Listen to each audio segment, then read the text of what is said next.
дворце в павильоне Киргизии открыт культурный центр, куда могут обратиться граждане этой страны. Поддерживать здание в надлежащем виде помогают сами предприниматели. На территории Всероссийского выставочного центра в Москве открылся новый павильон Республики Киргизия.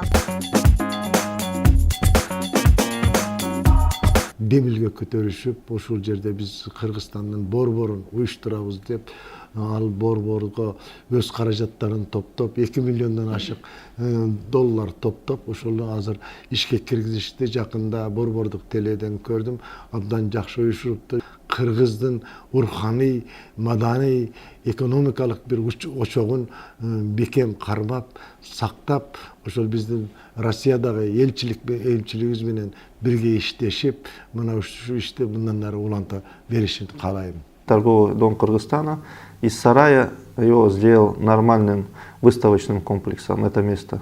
Мен ойлойм, алар болсо ошол Кыргызстандын экспортный потенциалын көбөйтүп атышат. Вот мы испытали чувство гордости после того, как я увидел те материалы, как выглядит современный нынешний наш торговый дом. Кайра биздин өкмөт сыйлыктарды бериш керек. Камкор көрсөтүп жардам бериш керек. Ошондуктан мен ойлойм, бул павильонду салган адамды кайра бизден даңктап, ошого мүмкүнчүлүк бергенге жардам көрсөтүш керек. А вопрос этики мы куда денем? Когда он все эти годы ходил туда, его строил, заполнял, я там был, смотрел, он из